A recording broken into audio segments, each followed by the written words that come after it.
ਸਤਿ ਸ਼੍ਰੀ ਅਕਾਲ ਦੋਸਤੋ। ਸਵਾਗਤ ਹੈ ਤੁਹਾਡਾ ਫਤਿਹ ਸਰ ਜੀਐਸ ਕਲਾਸਿਸ ਦੇ YouTube ਚੈਨਲ ਤੇ। ਲੈ ਕੇ ਹਾਜ਼ਰ ਹਾਂ ਤੁਹਾਡੇ ਲਈ ਕਰੰਟ ਅਫੇਅਰ ਦੀ ਸੀਰੀਜ਼ ਦਾ ਪਾਰਟ ਸੈਕੰਡ। ਜਿਵੇਂ ਕਿ ਤੁਹਾਨੂੰ ਪਤਾ ਹੈ, ਇਸ ਸੀਰੀਜ਼ ਦੇ ਵਿੱਚ ਅਸੀਂ ਲਾਸਟ 6 ਮੰਥ ਦੇ ਕਰੰਟ ਅਫੇਅਰਸ, ਖਾਸ ਕਰ ਉਹ ਵਾਲੇ ਜੋ ਕਿ ਆਉਣ ਵਾਲੇ ਨੈਬ ਤਹਿਸੀਲਦਾਰ ਤੇ ਕੋਆਪਰੇਟਿਵ ਇੰਸਪੈਕਟਰ ਦੇ ਪੇਪਰ ਦੇ ਲਈ ਬਹੁਤ ਹੀ ਇੰਪੋਰਟੈਂਟ ਰੋਲ ਪਲੇ ਕਰਨਗੇ, ਉਹ ਕਰ ਰਹੇ ਹਾਂ ਸੀਰੀਜ਼ ਦੇ ਵਿੱਚ ਆਪਾਂ ਕਵਰ। ਇਹਨਾਂ ਕਰੰਟ ਅਫੇਅਰਸ ਦੇ ਵਿੱਚ ਆਪਾਂ ਪੂਰੀ ਡਿਟੇਲ ਕਰ ਰਹੇ ਹਾਂ, ਪਲੱਸ ਇਹਦੇ ਨਾਲ ਜੇ ਕੋਈ ਉਸ ਕਰੰਟ ਅਫੇਅਰ ਦੇ ਵਿੱਚੋਂ ਕੋਈ ਸਟੈਟਿਕ ਪਾਰਟ ਵੀ ਬਣਦਾ ਆ, ਉਹ ਵੀ ਆਪਾਂ ਜ਼ਰੂਰ ਕਵਰ ਕਰ ਰਹੇ ਹਾਂ। ਇਟ ਮੀਨਸ ਕਿ ਇਹ ਜੋ ਸੀਰੀਜ਼ ਹੈ ਡਬਲ ਬੈਨੀਫਿਟ ਦੇਊਗੀ ਆਪਾਂ ਨੂੰ। ਤੇ ਜਿਵੇਂ ਕਿ ਮੈਂ ਪਹਿਲਾਂ ਵੀ ਦੱਸ ਚੁੱਕਾ ਕਿ ਇਸ ਸੀਰੀਜ਼ ਦੀ ਸਾਡੀ ਟੈਗਲਾਈਨ ਹੈ, ਇਸ ਤੋਂ ਬਾਹਰ ਕੁਝ ਵੀ ਨਹੀਂ। ਜੇ ਤੁਸੀਂ ਇਸ ਵੀਡੀਓ ਸੀਰੀਜ਼ ਨੂੰ ਚੰਗੀ ਤਰ੍ਹਾਂ ਧਿਆਨ ਨਾਲ ਦੇਖ ਲਿਆ, ਸੁਣ ਲਿਆ, ਸਮਝ ਲਿਆ, ਇਹਦੇ ਨੋਟਸ ਬਣਾ ਲਏ, ਤਾਂ ਤੁਸੀਂ ਜੋ ਐਗਜ਼ਾਮ ਆਉਣ ਵਾਲੇ ਆ PPSC ਦਾ, ਜਿਵੇਂ ਕਿ ਨੈਬ ਤਹਿਸੀਲਦਾਰ ਤੇ ਕੋਆਪਰੇਟਿਵ ਇੰਸਪੈਕਟਰ ਦਾ, ਉਹਦੇ ਵਿੱਚ ਕੋਈ ਵੀ ਗਲਤੀ ਕਰਕੇ ਨਹੀਂ ਆਉਂਗੇ ਜੀ। ਇਹ ਗੱਲ ਚਾਹੇ ਨੋਟ ਕਰ ਲਓ, ਕਰੰਟ ਅਫੇਅਰ ਦੇ ਵਿੱਚੋਂ ਕੋਈ ਗਲਤੀ ਨਹੀਂ ਹੋਊਗੀ। ਚਲੋ ਸਟਾਰਟ ਕਰਦੇ ਹਾਂ ਅੱਜ ਦੀ ਵੀਡੀਓ। ਇਹ ਤੋਂ ਪਹਿਲਾਂ ਪਾਰਟ 1 ਆ ਚੁੱਕਾ ਆ, ਭਾਗ ਪਹਿਲਾ ਆ ਚੁੱਕਾ ਆ। ਜੇ ਤੁਸੀਂ ਉਹ ਨਹੀਂ ਦੇਖਿਆ ਤਾਂ ਆਹ ਵੀਡੀਓ ਦੇਖਣ ਤੋਂ ਬਾਅਦ ਉਹਨੂੰ ਜ਼ਰੂਰ ਇੱਕ ਵਾਰ ਦੇਖ ਲਿਓ, ਉਹ ਵੀ ਤੁਹਾਡੇ ਲਈ ਇੰਪੋਰਟੈਂਟ ਹੀ ਆ। ਚਲੋ ਦੇਖਦੇ ਹਾਂ ਜੀ, ਆਪਾਂ ਸ਼ੁਰੂ ਕਰਦੇ ਹਾਂ। ਤੇ ਜੇ ਕਿਸੇ ਸਟੂਡੈਂਟ ਨੂੰ ਇਸ ਲੈਕਚਰ ਦੀ PDF ਚਾਹੀਦੀ ਹੋਊਗੀ ਤਾਂ ਉਹ ਮੇਰਾ ਇੱਕ ਟੈਲੀਗ੍ਰਾਮ ਤੇ ਚੈਨਲ ਹੈ, ਫਤਿਹ ਸਰ ਦੇ ਨਾਮ ਤੇ ਟੈਲੀਗ੍ਰਾਮ ਤੇ ਚੈਨਲ, ਤੁਸੀਂ ਉੱਥੇ ਜਾਣਾ, ਉਹਨੂੰ ਜੁਆਇਨ ਕਰੋ। ਮੈਂ ਲਿਖ ਦਿੰਦਾ ਜੀ ਫਤਿਹ ਸਰ, ਇਹ ਚੈਨਲ ਦਾ ਨਾਮ ਆ, ਟੈਲੀਗ੍ਰਾਮ ਤੇ ਹੈ। ਉੱਥੇ PDF ਮਿਲ ਜੂਗੀ ਤੁਹਾਨੂੰ। ਕਲੀਅਰ ਆ ਜੀ। PDF ਲੈਣ ਦੇ ਲਈ ਮੈਨੂੰ ਕਾਫੀ ਬੱਚਿਆਂ ਦੇ ਮੈਸੇਜ ਆ ਰਿਹਾ, ਮੈਂ ਬਾਰ-ਬਾਰ ਹਰੇਕ ਵੀਡੀਓ ਦੇ ਵਿੱਚ ਟੈਲੀਗ੍ਰਾਮ ਚੈਨਲ ਦਾ ਨਾਮ ਦੱਸਦਾ। ਵੀਡੀਓ ਤੁਹਾਨੂੰ ਉਸੇ ਚੈਨਲ ਤੋਂ ਮਿਲੂਗੀ। ਹਾਂ, ਲੇਕਿਨ ਕੁਝ ਕੁ ਦਿਨ ਲੇਟ ਹੁੰਦੀ ਆ, ਜਿਹੜੀ PDF ਹੁੰਦੀ ਆ ਤੁਹਾਨੂੰ ਮਿਲ ਜੂਗੀ, ਲੇਕਿਨ 2 ਜਾਂ 3 ਦਿਨ ਬਾਅਦ ਉੱਥੋਂ PDF ਮਿਲ ਜੂਗੀ ਹਰੇਕ ਲੈਕਚਰ ਦੀ। ਚਲੋ ਫਸਟ ਨਿਊਜ਼ ਆ ਸਾਡੀ ਜੀ, ਜੂਡੀਮਾ। ਹੁਣ ਜੂਡੀਮਾ ਕੀ ਆ? ਇੱਕ ਨਾਮ ਆ, ਇੱਦਾਂ ਦੇ ਕੁਐਸਚਨ ਐਗਜ਼ਾਮ 'ਚ ਬਣਦੇ ਹੁੰਦੇ ਆ। ਜੂਡੀਮਾ ਇੱਕ ਹੋਮ ਮੇਡ ਰਾਈਸ ਵਾਈਨ ਆ ਜੀ। ਕੀ ਹੈ? ਇੱਕ ਹੋਮ ਮੇਡ ਰਾਈਸ ਵਾਈਨ, ਜੋ ਕਿ ਅਸਮ ਦੀ ਦਿਮਾਸਾ ਟਰਾਈਬ ਆ, ਉਹਨਾਂ ਨੇ ਬਣਾਈ ਆ। ਤੇ ਇਸ ਵਾਈਨ ਨੂੰ GI ਟੈਗ ਮਿਲਿਆ, ਜਿਹਦੀ ਫੁੱਲ ਫਾਰਮ ਆ ਜਿਓਗ੍ਰਾਫੀਕਲ ਇੰਡੀਕੇਸ਼ਨ ਟੈਗ।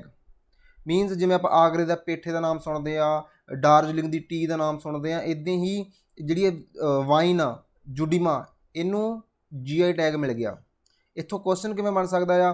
ਪੁੱਛ ਲੈਣਗੇ ਜੂਡੀਮਾ ਕੀ ਆ, ਨਿਊਜ਼ ਦੇ ਵਿੱਚ ਆ, ਕਿਹੜੀ ਟਰਾਈਬ ਜਾਂ ਦਿਮਾਸਾ ਟਰਾਈਬ ਦਾ ਨਾਮ ਲੈ ਕੇ ਪੁੱਛ ਲੈਣਗੇ ਕਿਹੜੀ ਸਟੇਟ ਨੂੰ ਬਿਲੋਂਗ ਕਰਦੀ ਆ, ਜਾਂ ਪੁੱਛ ਲੈਣਗੇ ਹੁਣੇ ਕਿਹੜੀ ਕਿਸੇ ਪ੍ਰੋਡਕਟ ਨੂੰ GI ਟੈਗ ਮਿਲਿਆ ਆ, ਜਾਂ ਇਸ ਦਾ ਨਾਮ ਦੇ ਕੇ ਪੁੱਛ ਲੈਣ ਕਿ ਜਿਹਨੂੰ ਇਹ GI ਟੈਗ ਮਿਲਿਆ ਕਿਹੜੀ ਸਟੇਟ ਨਾਲ ਬਿਲੋਂਗ ਕਰਦਾ ਆ। ਇੱਦਾਂ ਦੇ ਕੁਐਸਚਨ ਬਣ ਜਾਂਦੇ ਆ। ਇੱਕ ਦੋ ਬੱਚਿਆਂ ਦੇ ਮੈਨੂੰ ਮੈਸੇਜ ਵੀ ਆਇਆ ਕਿ ਸਰ ਤੁਸੀਂ ਜੋ ਕਰੰਟ ਅਫੇਅਰਾਂ ਨੂੰ MCQs ਦੀ ਫਾਰਮ ਦੇ ਵਿੱਚ ਕਿਉਂ ਨਹੀਂ ਕਰਵਾ ਦਿੰਦੇ। ਦੇਖੋ, MCQs ਦੀ ਫਾਰਮ ਦੇ ਵਿੱਚ ਕਰਵਾਉਣ ਨਾਲ ਸਾਡੀ ਨਾ ਜਿਹੜੀ ਇਹਨਾਂ ਨੂੰ ਕਵਰ ਕਰਨ ਦਾ ਉਹ ਲਿਮਿਟੇਸ਼ਨ ਏਰੀਆ ਘੱਟ ਜਾਂਦਾ, ਅਸੀਂ ਘੱਟ ਚੀਜ਼ਾਂ ਕਵਰ ਕਰ ਪਾਉਂਦੇ ਹਾਂ। ਲੇਕਿਨ ਜੇ ਅਸੀਂ ਇਹਨਾਂ ਨੂੰ ਇੱਦਾਂ ਪੜ੍ਹਾਂਗੇ ਥੋਰੋਲੀ, ਤਾਂ ਸਾਡੇ ਕੋਲ ਏਰੀਆ ਜ਼ਿਆਦਾ ਹੋ ਜਾਂਦਾ ਇਹਨਾਂ ਚੀਜ਼ਾਂ ਨੂੰ ਕਵਰ ਕਰਨ ਦਾ। ਅਸੀਂ ਜ਼ਿਆਦਾ ਤਰੀਕੇ ਨਾਲ MCQs ਨੂੰ ਟੈਕਲ ਕਰ ਸਕਦੇ ਹਾਂ ਜੋ ਐਗਜ਼ਾਮ ਦੇ ਵਿੱਚ ਆਊਗਾ। ਚਲੋ ਉਦੋਂ ਬਾਅਦ ਬਾਕੀ ਦੂਜੀ ਗੱਲ, PPSC ਪੇਪਰ ਲੈ ਰਿਹਾ ਜੀ ਨੈਬ ਤਹਿਸੀਲਦਾਰ ਦਾ, ਠੀਕ ਆ। ਇਹਨੂੰ ਲਾਈਟਲੀ ਨਾ ਲਿਓ ਕਿ ਤੁਸੀਂ 1 ਲਾਈਨਰ MCQs ਪੜ੍ਹ ਕੇ ਚੱਲ ਜਾਓਗੇ, ਕਰੰਟ ਅਫੇਅਰ ਕਵਰ ਹੋ ਜਾਊਗਾ, ਨਹੀਂ ਹੋਊਗਾ। ਇਸ ਵਾਰ ਪੇਪਰ ਕਾਫੀ ਟਫ ਰਹਿਣ ਵਾਲਾ ਆ, ਤੇ ਧਿਆਨ ਨਾਲ ਹੀ ਪੜ੍ਹਿਓ। ਚਲੋ, ਮਣੀਪੁਰ ਦਾ ਮੋਸਟ ਜਿਹੜੀ ਫੇਮਸ ਇੱਕ ਆਪਣੇ ਕੋਲ ਹੋਰ GI ਟੈਗ ਹੈਗੇ ਮਣੀਪੁਰ ਦੇ, ਜਿਵੇਂ ਕਿ ਹਥੇਈ ਚਿੱਲੀ ਐਂਡ ਤਮੇਂਗਲੋਂਗ ਔਰੇਂਜ, ਇਹ ਮਣੀਪੁਰ ਦੇ ਆ, ਯਾਦ ਰੱਖਿਓ। ਮਣੀਪੁਰ ਤੇ ਅਸਮ ਦੇ ਦੋਨਾਂ ਦੇ ਅਸੀਂ ਕਰ ਚੁੱਕੇ ਹਾਂ। ਜਿਹੜੀ ਇਹ ਵਾਈਨ ਦੀ ਜੇ ਗੱਲ ਕਰੀਏ, ਇਹ ਸਪੈਸ਼ਲ ਆ ਇਹਦੇ ਟੇਸਟ ਦੇ ਲਈ, ਕਾਫੀ ਇਹਦਾ ਸਵੀਟ ਟੇਸਟ ਆ ਇਸ ਵਾਈਨ ਦਾ। ਇਹਨੂੰ ਬਣਨ ਦੇ ਲਈ ਲਗਭਗ 1 ਵੀਕ ਲੱਗਦਾ ਪ੍ਰਪੇਅਰ ਹੋਣ ਦੇ ਲਈ, ਅਤੇ ਉਦੋਂ ਬਾਅਦ ਅਸੀਂ ਇਹਨੂੰ ਕਾਫੀ ਸਾਲਾਂ ਦੇ ਲਈ ਸਟੋਰ ਕਰਕੇ ਰੱਖ ਸਕਦੇ ਹਾਂ, ਠੀਕ ਆ। ਜੇ ਅਸੀਂ ਹੋਰ ਅਸਮ ਦੇ ਬਾਰੇ ਕੁਝ ਦੇਖੀਏ ਤਾਂ ਬੋਡੋਜ਼ ਇੱਕ ਟਰਾਈਬ ਆ ਜਿਹੜੀ ਅਸਮ ਦੇ ਵਿੱਚ ਆ, ਜੋ ਕਿ ਉਸ ਸਟੇਟ ਦਾ ਲਾਰਜੈਸਟ ਪੋਪੂਲੇਸ਼ਨ ਦਾ ਏਰੀਆ ਕਵਰ ਕਰਦੀ ਆ। ਹੁਣ ਅਸੀਂ 2-3 ਟਰਾਈਬਸ ਵੀ ਕਰ ਲਈਆਂ ਇਸ ਟੌਪਿਕ ਦੇ ਵਿੱਚ, 1-2 ਅਸੀਂ ਜਿਹੜੇ GI ਟੈਗ ਉਹ ਵੀ ਪੜ੍ਹ ਲਏ ਆ, ਪਲੱਸ ਕੁਝ ਹੋਰ ST ਗਰੁੱਪ ਜਿਹੜੇ ਆਪਾਂ ਬਿਲੋਂਗ ਕਰਦੇ ਆ ਅਸਮ ਤੋਂ, ਉਹ ਹੈਗੇ ਆ ਮਿਸਿੰਗ ਹੋ ਗਿਆ, ਕਰਬੀ ਹੋ ਗਿਆ, ਰਬਾ ਹੋ ਗਿਆ, ਕਚਾਰੀ ਹੋ ਗਿਆ, ਲੌਂਗ ਹੋ ਗਿਆ, ਦਿਮਾਸਾ ਹੋ ਗਿਆ। ਕੁਝ GI ਟੈਗ ਅਸਮ ਤੋਂ ਹੋਰ ਬਿਲੋਂਗ ਕਰਦੇ ਆ ਜੀ, ਕਾਜੀ ਨਿੰਬੂ ਇੱਕ ਲੈਮਨ ਦੀ ਟਾਈਪ ਆ, ਚੋਖਵਾ ਰਾਈਸ ਆਫ ਅਸਮ, ਇਹ GI ਟੈਗਸ ਨੇ। ਅਸੀਂ ਇਹਦੇ ਵਿੱਚ GI ਟੈਗ ਕਵਰ ਕਰ ਲਏ ਆ, ਉੱਥੋਂ ਦੀਆਂ ਟਰਾਈਬਸ ਕਵਰ ਕਰ ਲਈਆਂ ਆ, ਐਂਡ ਅਸੀਂ ਮਣੀਪੁਰ ਦੀਆਂ ਵੀ 1-2 GI ਟੈਗ ਕਵਰ ਕਰ ਲਿਆ, ਤੇ ਬਹੁਤ ਇੰਪੋਰਟੈਂਟ ਆ ਜੀ। ਚਲੋ ਅੱਗੇ ਮੈਪ ਦੇਖਦੇ ਹਾਂ ਅਸਾਮ ਦਾ, 1-2 ਚੀਜ਼ਾਂ ਉੱਥੋਂ ਹੋਰ ਦੇਖਦੇ ਹਾਂ ਆਪਾਂ ਜੀ। ਇਹ ਨਾਰਥ ਈਸਟਰਨ ਜੋ ਆਪਣੀਆਂ ਸਟੇਟਸ ਨੇ ਉਹਦਾ ਮੈਪ ਆ। ਸਾਡੇ ਕੋਲੇ ਸੈਂਟਰ ਦੇ ਵਿੱਚ ਅਸਮ ਆ, ਇਹ ਵਾਲਾ ਜੀ। ਏਰੀਆ ਸਾਡਾ ਅਰੁਣਾਚਲ ਪ੍ਰਦੇਸ਼, ਇਹ ਰਿਹਾ ਨਾਗਾਲੈਂਡ, ਇਹ ਆ ਮਣੀਪੁਰ, ਮਿਜ਼ੋਰਮ ਤੇ ਤ੍ਰਿਪੁਰਾ। ਇੱਥੋਂ ਇੱਕ ਕੁਐਸਚਨ ਮੈਂ ਪੁੱਟ ਕਰਦਾ, ਇੰਡੀਆ ਦੀਆਂ ਟੋਟਲ 8 ਸਟੇਟਸ ਨੇ ਜਿਨ੍ਹਾਂ ਵਿੱਚ ਦੀ ਟ੍ਰੋਪਿਕ ਆਫ ਕੈਂਸਰ ਪਾਸ ਕਰਦਾ ਜੀ। ਦੋ ਉਹਨਾਂ ਵਿੱਚੋਂ ਨੇ ਤ੍ਰਿਪੁਰਾ ਤੇ ਮਿਜ਼ੋਰਮ, ਦੋ ਇਹ ਵਾਲੀਆਂ ਨੇ, ਤੇ ਜੋ ਬਾਕੀ 6 ਬਚੀਆਂ ਉਹ ਤੁਸੀਂ ਕਮੈਂਟ ਬਾਕਸ ਦੇ ਵਿੱਚ ਕਮੈਂਟ ਕਰਨਾ, ਠੀਕ ਆ, ਰਿਵੀਜ਼ਨ ਹੋ ਜੂਗੀ। ਚਲੋ ਹੁਣ ਆਪਾਂ ਇਸ ਨਿਊਜ਼ ਤੇ ਆਉਂਦੇ ਹਾਂ। ਇਹ ਜਿਹੜੀਆਂ ਕਲਰ ਕੀਤੀਆਂ ਹੋਈਆਂ, ਜਿਵੇਂ ਕਿ ਮਿਜ਼ੋਰਮ ਦੀ ਗੱਲ ਕਰ ਲਈਏ, ਮਣੀਪੁਰ ਦੀ ਗੱਲ ਕਰ ਲਈਏ, ਨਾਗਾਲੈਂਡ ਦੀ ਗੱਲ ਕਰ ਲਈਏ, ਅਰੁਣਾਚਲ ਦੀ, ਇਹਨਾਂ ਸਟੇਟਸ ਦੇ ਵਿੱਚ ਸਾਡੇ ਕੋਲ ILP ਆ। ILP ਕੀ ਹੁੰਦਾ ਆ? Inner line permit. ILP inner line permit. ਅਗਰ ਤੁਸੀਂ ਅਰੁਣਾਚਲ, ਨਾਗਾਲੈਂਡ ਜਾਂ ਫਿਰ ਮਣੀਪੁਰ ਜਾਂ ਮਿਜ਼ੋਰਮ ਦੇ ਵਿੱਚ ਘੁੰਮਣ ਜਾਣਾ ਚਾਹੁੰਦੇ ਹੋ, ਤੁਹਾਡੇ ਮਨ ਦੇ ਵਿੱਚ ਵਿਚਾਰ ਹੈ, ਤਾਂ ਉਸ ਸਟੇਟ ਦੇ ਵਿੱਚ ਐਂਟਰ ਕਰਨ ਤੋਂ ਪਹਿਲਾਂ ਤੁਹਾਨੂੰ ILP ਅਪਲਾਈ ਕਰਨਾ ਪਊਗਾ, ਮੀਨਸ ਇਨਰ ਲਾਈਨ ਪਰਮਿਟ। ਇਹ ਕਿਹਨਾਂ ਨੂੰ ਅਪਲਾਈ ਕਰਨਾ ਪੈਂਦਾ? ਜਿਹੜੇ ਉੱਥੋਂ ਦੇ ਲੋਕਲ ਰੈਜ਼ੀਡੈਂਸ ਨਹੀਂ ਹੁੰਦੇ। ਯਾਦ ਰੱਖਿਓ, ਸਿਟੀਜ਼ਨ ਦਾ ਇੱਥੇ ਕੋਈ ਮੈਟਰ ਨਹੀਂ ਹੈਗਾ, ਇੱਥੇ ਰੈਜ਼ੀਡੈਂਸ ਦਾ ਮਤਲਬ ਆ ਜਿਹੜੇ ਲੋਕਲ ਲੋਕ ਨਹੀਂ ਹੈਗੇ ਉਹਨਾਂ ਸਟੇਟਾਂ ਦੇ। ਜੇ ਉਹ ਲੋਕ ਜਿਵੇਂ ਕੋਈ ਪੰਜਾਬ, ਹਰਿਆਣਾ, ਹਿਮਾਚਲ ਜਾਂ ਕਿਸੇ ਹੋਰ ਪਾਰਟ ਤੋਂ, ਈਵਨ ਅਸਮ ਤੋਂ ਹੀ, ਜੇ ਕੋਈ ਇਸ ਸਟੇਟ ਦੇ ਵਿੱਚ, ਇਹਨਾਂ ਸਟੇਟਾਂ ਵਿੱਚ ਇੱਕ ਕਿਸੇ ਦੇ ਵਿੱਚ ਟਰੈਵਲ ਕਰਨਾ ਚਾਹੁੰਦਾ ਆ, ਤਾਂ ਉਹਨਾਂ ਨੂੰ ILP ਅਪਲਾਈ ਕਰਨਾ ਪਊਗਾ, ਇਨਰ ਲਾਈਨ ਪਰਮਿਟ। ਕੁਐਸਚਨ ਬਣ ਸਕਦਾ ਕਿ ਕਿਹੜੀਆਂ-ਕਿਹੜੀਆਂ ਸਟੇਟਾਂ ਵਿੱਚ ਇਨਰ ਲਾਈਨ ਪਰਮਿਟ ਅਪਲਾਈ ਆ, ਕਿਉਂਕਿ ਇਹ ਵੀ ਨਿਊਜ਼ ਦੇ ਵਿੱਚ ਸੀਗਾ। ਦੂਜਾ ਕੁਐਸਚਨ ਬਣ ਸਕਦਾ ਕਿ ਇਹ ਕਿਹਨਾਂ ਦੇ ਲਈ ਹੁੰਦਾ ਆ? ਇਹ ਆਊਟਸਾਈਡਰ ਦੇ ਲਈ। ਸਿਟੀਜ਼ਨ ਦਾ ਇੱਥੇ ਕੋਈ ਮੈਟਰ ਨਹੀਂ, ਮੈਂ ਬਾਰ-ਬਾਰ ਕਹਿ ਰਿਹਾ, ਕਿਹਨਾਂ ਦਾ ਮੈਟਰ ਆ ਜੀ? ਇਹਦੇ ਰੈਜ਼ੀਡੈਂਸ ਦਾ ਮੈਟਰ ਆ। ਚਲੋ ਅੱਗੇ ਚੱਲਦੇ ਹਾਂ। ਤੇ ਨਾਲ ਦੀ ਨਾਲ ਇਹ ਵੀ ਯਾਦ ਰੱਖਿਓ ਕਿ ਕਿਹੜੀ ਸਟੇਟ ਦਾ ਬਾਰਡਰ ਕਿਹਦੇ ਨਾਲ ਲੱਗਦਾ ਵਗੈਰਾ ਵਗੈਰਾ, ਇੱਦਾਂ ਦੇ ਵੀ ਕੁਐਸਚਨ ਬਣਦੇ ਹੁੰਦੇ ਆ। ਚਲੋ ਨੈਕਸਟ ਦੇਖਦੇ ਹਾਂ। United Nation General assembly, UNGA, ਇਹ ਵੀ ਬਹੁਤ ਨਿਊਜ਼ 'ਚ ਰਹਿੰਦਾ, ਇੰਪੋਰਟੈਂਟ ਆ। ਇਸ ਵਾਰ ਕਿਉਂ ਨਿਊਜ਼ 'ਚ ਆ? ਕਿਉਂਕਿ ਜੋ ਪ੍ਰਾਈਮ ਮਿਨਿਸਟਰ ਆਫ ਇੰਡੀਆ ਨੇ, ਉਹਨਾਂ ਨੇ ਐਡਰੈਸ ਕੀਤਾ ਆ 76th United Nation General Assembly ਨੂੰ, UNGA ਨੂੰ ਉਹਨਾਂ ਨੇ ਐਡਰੈਸ ਕੀਤਾ ਜੀ ਆਪਣੇ ਪ੍ਰਾਈਮ ਮਿਨਿਸਟਰ ਨੇ। ਥੀਮ ਕੀ ਸੀਗਾ ਇਸ ਸਾਲ ਦਾ? Building resilience through hope to recover from COVID-19, means ਜੋ COVID-19 ਤੋਂ ਰਿਕਵਰ ਕਰਨ ਦੇ ਲਈ ਸਾਨੂੰ ਕਾਫੀ ਐਫਰਟਸ ਕਰਨੇ ਪੈਣੇ ਆ। ਥੀਮ ਯਾਦ ਰੱਖ ਲਿਓ, ਇੰਨਾ ਸਟਾਰਟਿੰਗ ਤੋਂ ਕੁਐਸਚਨ ਆ ਜਾਂਦਾ ਹੁੰਦਾ। ਹੁਣ ਆਪਾਂ ਕੁਝ ਡਿਟੇਲ ਦੇਖਦੇ ਹਾਂ ਜੀ ਯੂਨਾਈਟਿਡ ਨੇਸ਼ਨ ਸਿਕਿਉਰਿਟੀ ਕਾਊਂਸਲ ਦੇ ਬਾਰੇ, ਬਹੁਤ ਇੰਪੋਰਟੈਂਟ ਆ। ਸਭ ਤੋਂ ਪਹਿਲੀ ਗੱਲ ਤਾਂ ਕਿ ਜੋ ਯੂਨਾਈਟਿਡ ਨੇਸ਼ਨ ਸਿਕਿਉਰਿਟੀ ਕਾਊਂਸਲ ਆ, ਇਹਦੀ ਐਸਟੈਬਲਿਸ਼ਮੈਂਟ ਹੋਈ ਸੀਗੀ 1945 ਦੇ ਵਿੱਚ ਅੰਡਰ UN ਚਾਰਟਰ। ਇਹ ਇੱਕ ਪ੍ਰਿੰਸੀਪਲ ਆਰਗੇਨਾਈਜੇਸ਼ਨ ਆ UN ਦੀ। ਈਵਨ UN ਦੀਆਂ ਜੋ 6 ਪ੍ਰਿੰਸੀਪਲ ਆਰਗੇਨਾਈਜੇਸ਼ਨ ਆ, ਉਹਨਾਂ ਵਿੱਚੋਂ ਇੱਕ ਕਿਹੜੀ ਹੈ ਸਾਡੇ ਕੋਲ? United nation security council. ਹੁਣ ਆਪਾਂ ਦੇਖਦੇ ਹਾਂ ਜਿਹੜੀਆਂ 5 ਬਾਕੀ ਉਹ ਕਿਹੜੀਆਂ ਆ, ਤੇ ਟੋਟਲ 6 ਦੇਖਦੇ ਹਾਂ। ਇੱਕ ਹੈਗੀ ਆ ਯੂਨਾਈਟਿਡ ਨੇਸ਼ਨ ਸਿਕਿਉਰਿਟੀ ਕਾਊਂਸਲ ਪਹਿਲੀ, ਦੂਜੀ ਹੈਗੀ ਆ ਯੂਨਾਈਟਿਡ ਨੇਸ਼ਨ ਟਰਸਟਸ਼ਿਪ ਕਾਊਂਸਲ, ਤੀਜੀ ਹੈਗੀ ਆ United nation economic and social council, ਇੱਕ ਹੈਗੀ ਆ United nation international court of justice, ਇੱਕ ਹੈਗੀ ਆ ਯੂਨਾਈਟਿਡ ਨੇਸ਼ਨ ਸੈਕਟਰੀਏਟ। ਇਹ ਸਾਡੇ ਕੋਲ ਹੈਗੀਆਂ ਜੀ 1 2 3 4 ਤੇ 5, ਤੇ ਇੱਕ ਸਾਡੇ ਕੋਲ 6ਵੀਂ ਹੈਗੀ ਆ ਯੂਨਾਈਟਿਡ ਨੇਸ਼ਨ ਸਿਕਿਉਰਿਟੀ ਕਾਊਂਸਲ। ਨਾਮ ਇਹਨਾਂ ਦੇ ਬਹੁਤ ਇੰਪੋਰਟੈਂਟ ਆ, ਯਾਦ ਰੱਖਣੇ ਆਪਾਂ। ਯੂਨਾਈਟਿਡ ਨੇਸ਼ਨ ਸਿਕਿਉਰਿਟੀ ਕਾਊਂਸਲ ਦਾ ਪਰਪਸ ਕੀ ਆ? ਪ੍ਰਾਇਮਰੀ ਪਰਪਸ ਇਹਦਾ ਕਿ ਇਹਨੇ ਇੰਟਰਨੈਸ਼ਨਲ ਪੀਸ ਨੂੰ ਮੇਨਟੇਨ ਕਰਕੇ ਰੱਖਣਾ, ਤੇ ਜੇ ਹੈੱਡਕੁਆਟਰ ਦੀ ਗੱਲ ਕਰੀਏ ਤੁਹਾਨੂੰ ਨਿਊਯਾਰਕ ਦੇ ਵਿੱਚ ਮਿਲਦਾ। ਮੈਂਬਰਸ ਦੇਖਦੇ ਆ ਯੂਨਾਈਟਿਡ ਨੇਸ਼ਨ ਸਿਕਿਉਰਿਟੀ ਕਾਊਂਸਲ ਦੇ। ਦੇਖੋ ਬਹੁਤ ਨਿਊਜ਼ ਦੇ ਵਿੱਚ ਰਿਹਾ ਯੂਨਾਈਟਿਡ ਨੇਸ਼ਨ ਸਿਕਿਉਰਿਟੀ ਕਾਊਂਸਲ, ਕਿਉਂਕਿ ਸਾਨੂੰ ਪਤਾ ਰਸ਼ੀਆ ਤੇ ਯੂਕਰੇਨ ਦੀ ਜਿਹੜੀ ਵਾਰ ਚੱਲੀ ਆ, ਉਹਦੇ ਕਰਕੇ ਵੀ ਇਹ ਨਿਊਜ਼ ਦੇ ਵਿੱਚ ਸੀਗਾ, ਤੇ ਹੋਰ ਵੀ ਕਾਫੀ ਰੀਜ਼ਨ ਰਹੇ ਆ, ਤੇ ਮਿਸ ਨਾ ਕਰਿਓ ਇਹਨੂੰ। ਚਲੋ ਟੋਟਲ ਇਹਦੇ 15 ਮੈਂਬਰ ਆ ਜੀ ਆਪਣੇ ਕੋਲ। ਕਿੰਨੇ ਮੈਂਬਰ ਆ ਟੋਟਲ? 15 ਮੈਂਬਰ ਆ। ਉਹਨਾਂ ਵਿੱਚੋਂ 5 ਤਾਂ ਹੈਗੇ ਪਰਮਾਨੈਂਟ ਮੈਂਬਰ, ਤੇ 10 ਹੈਗੇ ਆ ਨੋਨ ਪਰਮਾਨੈਂਟ ਮੈਂਬਰ, ਠੀਕ ਆ। ਜਿਹੜੇ ਨੋਨ ਪਰਮਾਨੈਂਟ ਮੈਂਬਰ ਆ ਉਹਨਾਂ ਦਾ 2 ਸਾਲ ਦੇ ਲਈ ਇਲੈਕਸ਼ਨ ਹੁੰਦਾ, ਮੀਨਸ 2 ਸਾਲ ਦੇ ਲਈ ਇਲੈਕਟ ਹੁੰਦੇ ਆ, ਉਸ ਤੋਂ ਬਾਅਦ ਫਿਰ ਤੋਂ ਦੁਬਾਰਾ ਉਹਨਾਂ ਦਾ ਇਲੈਕਸ਼ਨ ਹੁੰਦਾ ਆ, ਤੇ ਫਿਰ ਦੁਬਾਰਾ ਇਲੈਕਟ ਹੋ ਸਕਦੇ ਆ। ਜਿਹੜੇ 5 ਪਰਮਾਨੈਂਟ ਮੈਂਬਰ ਆ ਉਹਨਾਂ ਦੇ ਆਪਾਂ ਨਾਮ ਦੇਖਦੇ ਹਾਂ ਜੀ। ਸਾਡੇ ਕੋਲ ਜਿਵੇਂ United States of America, Russia, France, China and UK।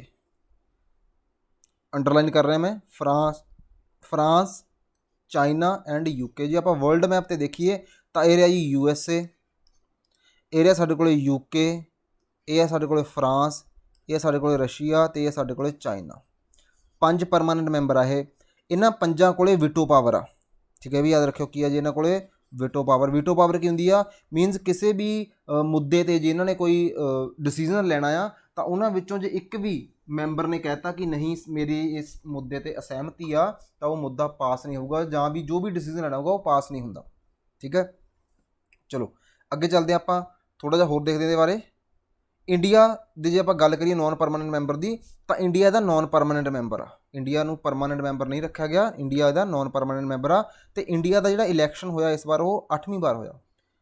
ਇਸ ਵਾਰ ਹੁਣ ਇੰਡੀਆ ਮੈਂਬਰ ਆ ਇਹਦਾ ਕਦੋਂ ਤੋਂ ਲੈ ਕੇ 2021 ਤੋਂ ਲੈ ਕੇ 2023 ਤੱਕ, ਮੀਨਸ 2021-22 ਜੋ ਲਾਸਟ ਇਲੈਕਸ਼ਨ ਸੀਗਾ ਉਹ 2021 ਸੀਗਾ, ਹੁਣ ਉਹ 23 ਤੱਕ ਆ। ਫਿਰ 2021-22 ਦੇ ਵਿੱਚ ਇਲੈਕਸ਼ਨ ਹੋਇਆ ਆ ਅਤੇ 2023 ਤੱਕ ਇਹ ਰਹੂਗਾ ਇਹਦਾ ਮੈਂਬਰ।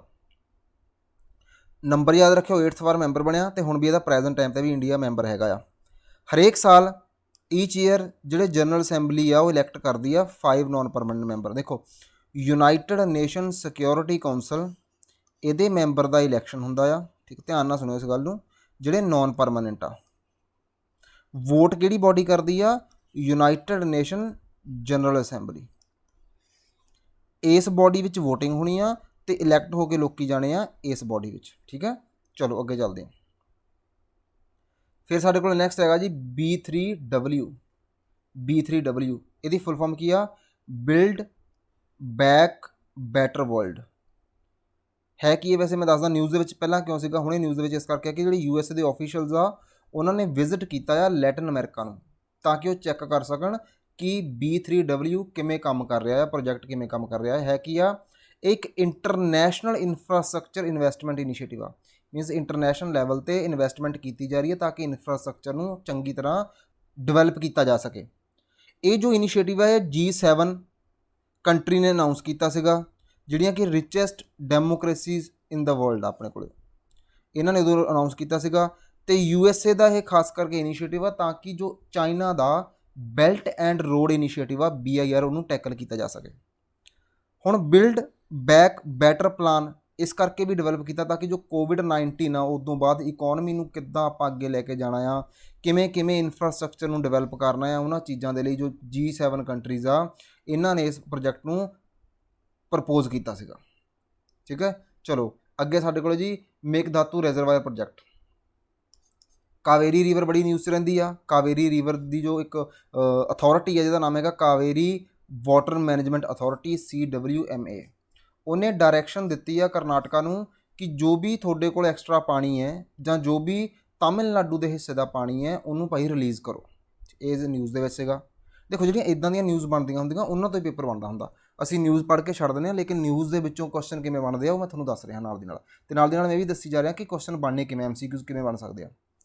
ਹੁਣ ਜੇ ਆਪਾਂ ਕਾਵੇਰੀ ਦੀ ਗੱਲ ਕਰੀਏ ਜਾਂ ਮੈਂ ਇਸ ਪੂਰੀ ਦੀ ਪੂਰੀ ਇਹ ਜੋ ਆਪਣੇ ਵਾਟਰ ਅਥਾਰਟੀ ਵਾਲੀ ਗੱਲ ਕਰੀਏ ਆਪਾਂ ਇਸ ਬੋਡੀ ਦੀ, ਤਾਂ ਇਹਦੇ ਰਿਲੇਟਡ 3 ਸਟੇਟ ਨੇ ਅਤੇ 1 ਯੂਨੀਅਨ ਟੈਰੀਟਰੀ ਆ। 3 ਸਟੇਟਾਂ ਕਿਹੜੀਆਂ ਤਾਮਿਲਨਾਡੂ, ਕੇਰਲਾ, ਕਰਨਾਟਕਾ ਅਤੇ ਪੁਡੂਚੇਰੀ, 1 ਯੂਨੀਅਨ ਟੈਰੀਟਰੀ ਆ।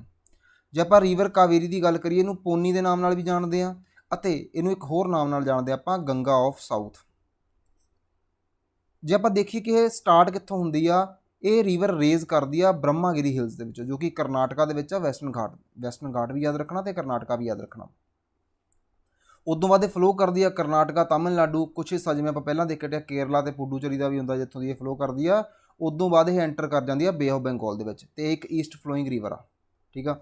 ਹੁਣ ਜੇ ਆਪਾਂ ਇਹਦਾ ਮੈਪ ਦੇਖੀਏ ਥੋੜ੍ਹਾ ਜਿਹਾ, ਅਤੇ ਕਰਨਾਟਕਾ ਵਿੱਚੋਂ ਇਹ ਸਟਾਰਟ ਹੁੰਦੀ ਆ ਜੀ, ਇਹ ਰਹੀ ਇੱਥੋਂ ਕਰਨਾਟਕਾ ਤੋਂ ਸਟਾਰਟ ਹੁੰਦੀ ਆ। ਉਦੋਂ ਬਾਅਦ ਜਿਹੜੀ ਮੇਨ ਸਟਰੀਮ ਆ ਉਹ ਕਰਨਾਟਕਾ ਤੋਂ ਸਿੱਧੀ ਤਾਮਿਲਨਾਡੂ ਅਤੇ ਫਿਰ ਪੁਡੂਚੇਰੀ ਦੇ ਵਿੱਚ ਦੀ ਹੋ ਕੇ ਇਹ ਬੇ ਆਫ ਬੰਗਾਲ 'ਚ ਐਂਟਰ ਕਰ ਜਾਂਦੀ ਹੈ। ਲੇਕਿਨ ਕੁਛ ਪਾਰਟ ਜਿਹੜੀਆਂ ਛੋਟੀਆਂ ਸਟਰੀਮਸ ਨੇ ਉਹ ਕੇਰਲਾ ਦੇ ਵਿੱਚੋਂ ਇੱਥੋਂ ਨਿਕਲਦੀਆਂ ਅਤੇ ਪੁਡੂਚੇਰੀ ਦੇ ਵਿੱਚੋਂ ਵੀ ਸੈਪਰੇਟ ਹੋ ਕੇ ਐਂਟਰ ਕਰ ਜਾਂਦੀਆਂ। ਨੈਕਸਟ ਉਹਦੇ ਬਾਅਦ ਆਪਣੇ ਕੋਲ ਹੈਗਾ ਜੀ ਮੇਘਦਾਤੂ ਰਿਜ਼ਰਵਾਇਰ ਪ੍ਰੋਜੈਕਟ। ਇਹ ਵੀ ਬੜਾ ਨਿਊਜ਼ ਦੇ ਵਿੱਚ ਆ। ਇਹ ਨਿਊਜ਼ ਦੇ ਵਿੱਚ ਕਿਉਂ ਆ? ਕਿਉਂਕਿ ਜਿਹੜਾ ਇਹ ਪ੍ਰੋਜੈਕਟ ਆ ਇਹ ਵਾਟਰ ਨੂੰ ਸਟੋਰ ਕਰ ਰਿਹਾ ਅਤੇ ਸਪਲਾਈ ਕਰ ਰਿਹਾ ਬੈਂਗਲੁਰੂ ਸਿਟੀ ਦੇ ਲਈ, ਜੋ ਕਰਨਾਟਕਾ ਦੀ ਇੱਕ ਬੜੀ ਇੰਪੋਰਟੈਂਟ ਸਿਟੀ ਆ। ਉਹਨੂੰ ਵਾਟਰ ਸਪਲਾਈ ਦੇ ਲਈ ਇਸ ਪ੍ਰੋਜੈਕਟ ਨੂੰ ਬਣਾਇਆ ਗਿਆ ਆ। ਅਤੇ ਜੇ ਆਪਾਂ ਇਹਦੀ ਲੋਕੇਸ਼ਨ ਦੀ ਗੱਲ ਕਰੀਏ, ਕਰਨਾਟਕਾ ਵਿੱਚ ਸਾਨੂੰ ਇਹ ਤਾਮਿਲਨਾਡੂ ਦੇ ਬਾਰਡਰ 'ਤੇ ਮਿਲਦਾ, ਠੀਕ ਆ। ਪੁੱਛ ਲੈਣਗੇ ਕਿ ਕਿਹੜੀ ਰਿਵਰ 'ਤੇ ਆ ਮੇਘਦਾਤੂ ਰਿਜ਼ਰਵਾਇਰ ਪ੍ਰੋਜੈਕਟ, ਤਾਂ ਯਾਦ ਰੱਖਿਓ ਕਿਹੜੀ ਰਿਵਰ 'ਤੇ ਆ ਜੀ, ਇਹ ਕਾਵੇਰੀ ਰਿਵਰ 'ਤੇ। ਕਾਵੇਰੀ ਰਿਵਰ ਕਾਫੀ ਨਿਊਜ਼ 'ਚ ਰਹਿੰਦੀ ਆ ਕਿਉਂਕਿ ਰਿਵਰਸ ਦੇ ਵਿੱਚੋਂ ਕੁਐਸਚਨ ਬਹੁਤ ਆਉਂਦੇ ਆ। ਚਲੋ ਨੈਕਸਟ ਸਾਡੇ ਕੋਲ ਸਾਈਕਲੋਨ ਗੁਲਾਬ। ਸਾਈਕਲੋਨ, ਉਮੀਦ ਆ ਤੁਸੀਂ ਜਦੋਂ ਕਿਤੇ ਪੜ੍ਹਿਆ ਹੋਊਗਾ ਜੋਗਰਾਫੀ ਦੇ ਬਾਰੇ, ਤੁਹਾਨੂੰ ਉੱਥੇ ਸਾਈਕਲੋਨ ਪੜ੍ਹਾਇਆ ਗਿਆ ਹੋਊਗਾ। ਸਾਈਕਲੋਨ ਗੁਲਾਬ, ਨਾਮ ਇਹਦਾ ਗੁਲਾਬ ਆ ਜੀ।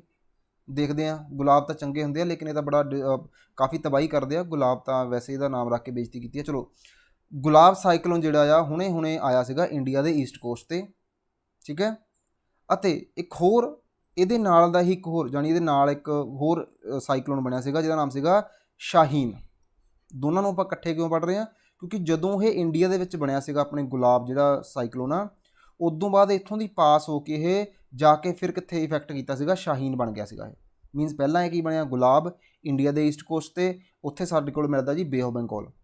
ਉੱਥੋਂ ਇੰਡੀਆ ਨੂੰ ਕ੍ਰੋਸ ਕਰਕੇ ਇਹ ਚਲਾ ਗਿਆ ਅਰੇਬੀਅਨ ਸੀ ਦੇ ਵਿੱਚ, ਉੱਥੇ ਜਾ ਕੇ ਫਿਰ ਸਟਰੋਂਗ ਹੋ ਗਿਆ ਅਤੇ ਉੱਥੇ ਜਾ ਕੇ ਬਣ ਗਿਆ ਸ਼ਾਹੀਨ। ਕਲੀਅਰ ਆ। ਜਿਹੜਾ ਗੁਲਾਬ ਨਾਮ ਆ ਇਹ ਦਿੱਤਾ ਗਿਆ ਆ ਪਾਕਿਸਤਾਨ ਦੇ ਦੁਆਰਾ। ਇੱਦਾਂ ਦੇ ਕੁਐਸਚਨ ਆਉਂਦੇ ਹੁੰਦੇ ਆ ਕਿ ਸਾਈਕਲੋਨ ਦਾ ਨਾਮ ਕਿਹੜੀ ਕੰਟਰੀ ਨੇ ਦਿੱਤਾ ਆ, ਜਿਹਨੇ ਕਿ ਇਫੈਕਟ ਕਿਹਨੂੰ ਕੀਤਾ ਸੀਗਾ, ਉੜੀਸਾ ਨੂੰ ਅਤੇ ਆਂਧਰਾ ਪ੍ਰਦੇਸ਼ ਨੂੰ, ਤੇ ਇੰਡੀਆ ਦੇ ਈਸਟਰਨ ਕੋਸਟ ਨੂੰ ਇਹਨੇ ਇਫੈਕਟ ਕੀਤਾ ਸੀਗਾ। ਥੱਲੇ ਮੈਪ 'ਚ ਮੈਂ ਦਿਖਾਊਂਗਾ ਇਹਨਾਂ ਨੇ ਕਿਹੜੇ ਕਿਹੜੇ ਏਰੀਆ ਨੂੰ ਇਫੈਕਟ ਕੀਤਾ ਸੀਗਾ। ਇੰਡੀਆ ਦੇ ਵਿੱਚ ਨੋਰਮਲੀ ਜੇ ਸਾਈਕਲੋਨ ਦੀ ਗੱਲ ਕਰੀਏ ਤਾਂ 2 ਸੀਜ਼ਨ ਆ, ਇੱਕ ਤਾਂ ਮਾਰਚ ਤੋਂ ਮਈ ਵਾਲਾ, ਦੂਜਾ ਹੈਗਾ ਆ ਅਕਤੂਬਰ ਤੋਂ ਦਸੰਬਰ ਵਾਲਾ। ਠੀਕ ਹੈ, ਚਲੋ ਇਹ ਗੁਲਾਬ ਸਾਈਕਲੋਨ ਦੀ ਗੱਲ ਆ ਜੀ। ਦੇਖੋ ਬੇ ਆਫ ਬੰਗਾਲ ਆਪਣੇ ਕੋਲ ਇਹ ਰਿਹਾ, ਇਹ ਲਿਖਿਆ ਪਿਆ ਇੱਥੇ, ਇਹਨੇ ਇਫੈਕਟ ਕੀਤਾ ਸੀਗਾ ਇਸ ਏਰੀਆ ਨੂੰ। ਸਾਈਕਲੋਨ ਦੀ ਇੱਕ ਪ੍ਰੋਪਰਟੀ ਹੁੰਦੀ ਆ ਕਿ ਇਹ ਜਿੰਨਾ ਚਿਰ ਵਾਟਰ 'ਤੇ ਆ ਉਨਾ ਚਿਰ ਸਟਰੋਂਗ ਆ, ਜਿਵੇਂ ਜਿਵੇਂ ਲੈਂਡ 'ਤੇ ਜਾਊਗਾ ਇਹ ਵੀਕ ਹੁੰਦਾ ਜਾਂਦਾ ਜੀ। ਠੀਕ ਆ, ਉਸ ਤੋਂ ਬਾਅਦ ਫਿਰ ਇਹ ਕ੍ਰੋਸ ਕੀਤਾ ਇੰਡੀਆ ਨੂੰ, ਫਿਰ ਇਹ ਅਰੇਬੀਅਨ ਸੀ ਦੇ ਵਿੱਚ ਆਇਆ ਇਸ ਸਾਈਡ 'ਤੇ, ਫਿਰ ਇਹ ਸਟਰੋਂਗ ਹੋ ਗਿਆ। ਉਦੋਂ ਬਾਅਦ ਇਹਨੇ ਜਾ ਕੇ ਅੱਗੇ ਨੈਕਸਟ ਹਿੱਟ ਕੀਤਾ ਇਸ ਵਾਲੇ ਏਰੀਆ ਨੂੰ। ਦੇਖੋ ਜੀ ਉੱਥੋਂ ਨਿਕਲਿਆ ਇਹ, ਇੱਥੋਂ ਦੀ ਆਇਆ, ਫਿਰ ਐਂਟਰ ਕੀਤਾ, ਜਿਵੇਂ ਜਿਵੇਂ ਵਾਟਰ ਤੋਂ ਕ੍ਰੋਸ ਹੁੰਦਾ ਗਿਆ ਸਟਰੋਂਗ ਹੁੰਦਾ ਗਿਆ, ਅਤੇ ਫਿਰ ਜਾ ਕੇ ਇਹਨੇ ਇਸ ਏਰੀਏ ਨੂੰ ਹਿੱਟ ਕਰ ਦਿੱਤਾ ਅਤੇ ਇਹਨੇ ਇੱਥੇ ਕਾਫੀ ਜ਼ਿਆਦਾ ਨੁਕਸਾਨ ਕੀਤਾ ਸੀਗਾ। ਇੱਥੇ ਦਾ ਨਾਮ ਬਦਲ ਗਿਆ ਸ਼ਾਹੀਨ। ਸ਼ਾਹੀਨ ਨਾਮ ਦਿੱਤਾ ਗਿਆ ਸੀਗਾ ਕਤਰ ਦੇ ਦੁਆਰਾ। ਠੀਕ ਹੈ, ਯਾਦ ਰੱਖਿਓ ਕਿਹੜੇ ਓਸ਼ਨ ਦੇ ਵਿੱਚ, ਕਿਹੜੇ ਸੀ ਦੇ ਵਿੱਚ ਬਣਿਆ ਸੀਗਾ, ਕਿਹੜੇ ਏਰੀਆ ਨੂੰ ਹਿੱਟ ਕੀਤਾ ਜਾ ਕੇ, ਅਤੇ ਇਹਦਾ ਨਾਮ ਕਿਹਨੇ ਰੱਖਿਆ ਸੀਗਾ। ਚਲੋ ਅੱਗੇ ਚੱਲਦੇ ਹਾਂ। ਨੈਕਸਟ ਆ ਸਾਡੇ ਕੋਲੇ Digi Saksham scheme, ministry of labour and Microsoft. ਠੀਕ ਆ, ਇਹ 2 ਨਾਮ ਆ, ਬਹੁਤ ਜ਼ਰੂਰੀ ਆ, ਸਟਾਰ ਮਾਰਕ ਕਰ ਲਓ। ਮਿਨਿਸਟਰੀ ਆਫ ਲੇਬਰ ਅਤੇ ਦੂਜਾ ਹੈਗਾ ਮਾਈਕਰੋਸੋਫਟ ਇੰਡੀਆ। ਇਹਨਾਂ ਨੇ ਮਿਲ ਕੇ ਇੱਕ ਡਿਜੀਟਲ ਸਕਿੱਲ ਪਲੇਟਫਾਰਮ ਨੂੰ ਲਾਂਚ ਕੀਤਾ ਜਿਹਦਾ ਨਾਮ ਹੈਗਾ ਡਿਜੀ ਸਕਸ਼ਮ। ਕੰਮ ਕੀ ਹੈ ਇਹਦਾ, ਇਹਨੇ ਐਨਹੈਂਸ ਕਰਨਾ ਯੂਥ ਇੰਪਲੋਇਮੈਬਿਲਿਟੀ ਨੂੰ, ਮੀਨਸ ਜ਼ਿਆਦਾਤਰ ਜਿਹੜੇ ਯੂਥ ਨੂੰ ਉਹਨਾਂ ਨੂੰ ਸਕਿੱਲ ਪ੍ਰੋਵਾਈਡ ਕਰੂਗੀ, ਬੇਸਿਕ ਸਕਿੱਲ ਦਊਗੀ ਯੂਥ ਨੂੰ, ਜਿਵੇਂ ਕਿ ਐਡਵਾਂਸ ਕੰਪਿਊਟਿੰਗ ਦੇ ਬਾਰੇ ਜਾਂ ਕੋਈ ਬੇਸਿਕ ਸਕਿੱਲਸ ਹੋਣਗੀਆਂ। ਇਹ ਸਕਿੱਲ ਫ੍ਰੀ ਆਫ ਕਾਸਟ ਮਿਲਣਗੀਆਂ, ਜਿਹਦੇ ਨਾਲ ਯੂਥ ਦੇ ਕੋਲ ਸਕਿੱਲ ਆਊਗੀ ਅਤੇ ਉਹ ਜ਼ਿਆਦਾ ਤੋਂ ਜ਼ਿਆਦਾ ਇੰਪਲੋਇਮੈਂਟ ਦੇ ਲਈ ਅਪਲਾਈ ਕਰ ਸਕਦਾ ਹੈ। ਇਸ ਸਕੀਮ ਦੇ ਅੰਡਰ ਅਸੀਂ ਪ੍ਰੋਵਾਈਡ ਕਰਨਾ ਆ 3 ਲੱਖ ਯੂਥ ਜਿਹੜੇ ਆ ਉਹਨਾਂ ਨੂੰ ਫਸਟ ਈਅਰ ਦੇ ਵਿੱਚ, ਇਸ ਸਕੀਮ ਦੇ ਅੰਡਰ 3 ਲੱਖ ਯੂਥ ਨੂੰ ਅਸੀਂ free of cost skill provide ਕਰਨੀ ਆ according to this scheme.